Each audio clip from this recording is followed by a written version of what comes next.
Give me the Bible, star of gladness gleaming, to cheer the wanderer lone and tempest-tossed. No storms can hide that radiance peaceful beaming, since Jesus came to seek and save the lost. Give me the Bible, holy message shining, thy light shall guide me in the narrow way. Precept and promise, law and love combining, till night shall vanish in eternal day. Give me the Bible when my heart is broken, when sin and grief have filled my soul with fear. Give me the precious words by Jesus spoken. Hold up faith's lamp to show my Savior near. Give me the Bible, holy message shining, thy light shall guide me in the narrow way. Precept and promise, law and love combining, till night shall vanish in eternal day. Give me the Bible, all my steps enlighten, teach me the dangers of these realms below. That lamp of safety o'er the gloom shall brighten, that light alone the path of peace can show. Give me the Bible, holy message shining, thy light shall guide me in the narrow way. Precept and promise, law and love combining, till night shall vanish in eternal day. Give me the Bible, lamp of life immortal, hold up the splendor by the open grave. Show me the light from heaven's shining portals, show me the glory gilding Jordan's wave. Give me the Bible, holy message shining, thy light shall guide me in the narrow way. Precept and promise, law and love combining, till night shall vanish in eternal day.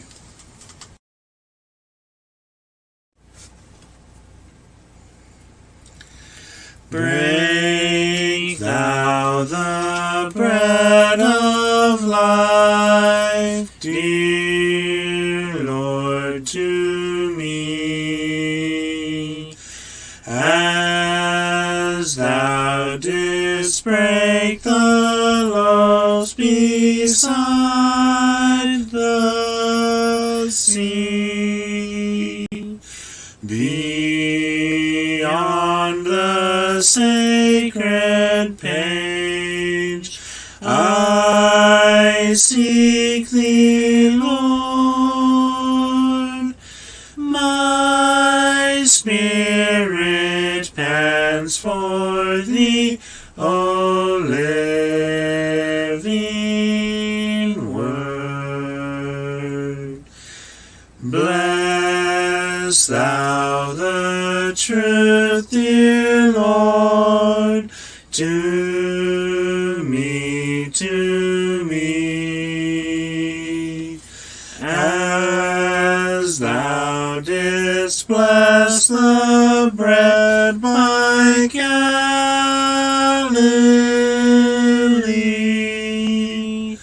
Then shall all bondage cease, all fetters fall, and I shall find my peace, my all in all.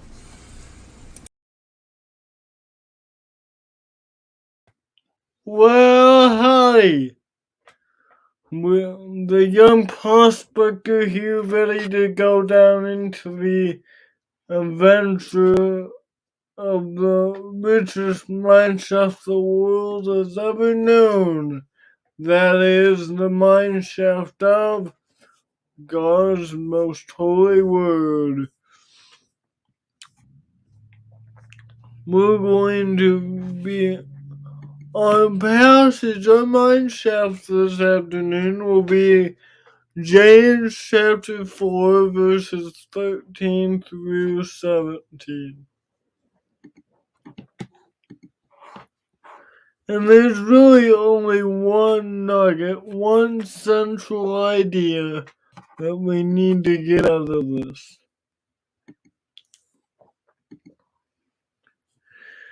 James writes, "Come now, ye that say today or tomorrow, we will go into the city and spend a year there and trade and get gain, whereas ye know not what shall be on the morrow.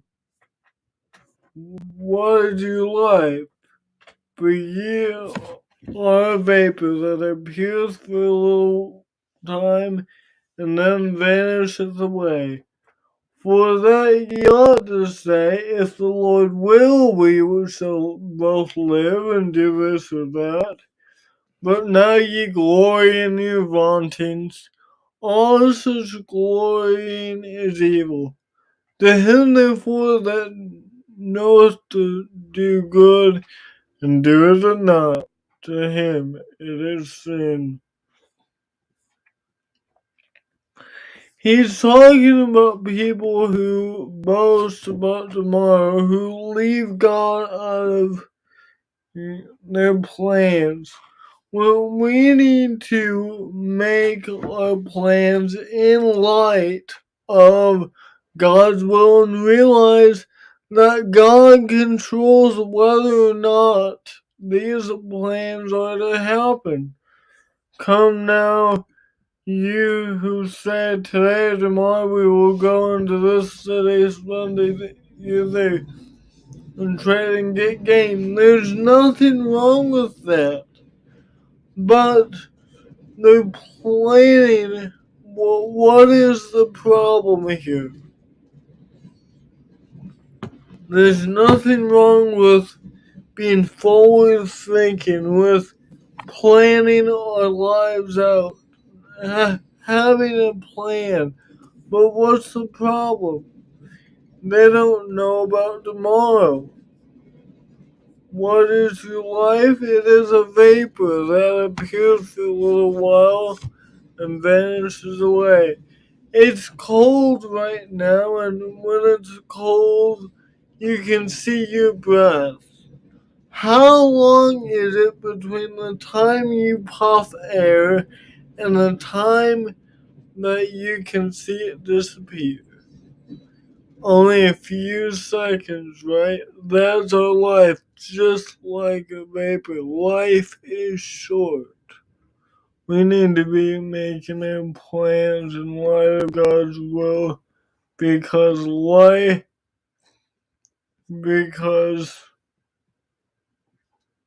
life is short. Life is short. That's our second nugget. I said there's one, there's really two. Life is short. Make your plans in light of God's will. It's like a vapor that you can see. It's here 1 minute and the next we're gone. Then it vanishes away. And that ye ought to say, if the Lord wills, we shall both live and do this or that. Realize that your plans are contingent on God's will, just like nugget number one. We need to make our plans in light of God's will. Because if we don't, this boasting is not from God. This boasting is evil. And then Then we come to verse 17. To him that knoweth to do good and doeth it not, to him it is sin. For many months now, I have not realized the connection, and I'm still not quite sure. But I think it is this. Verse 17 seems to be disjointed. But I think he's talking about the man who makes his the man who makes his plans in light of God's will. That's something good. If you know to do good and do with it not, you don't make your plans in light of God's will, it is sin. So I don't think it's disjointed at all. It seems that way. It just jumps out at you in this section. But he's talking about the man who makes his plans. It's a good thing to plan for it's a good thing to plan God in your life. And to him that does not knows to do that and doesn't do it, it is sin. So our nuggets are these. We need to make our plans in light of God's will. And life is short. Life is short. It's just a mist. It appears for a while, but in the end it vanishes. Hey, Reba. Oh, what nuggets can we put in our jar? That way when we stand before that great judge on that great and memorable day, and he saves the gold in our jars, we will say, "Here, well done, thy good and faithful servant.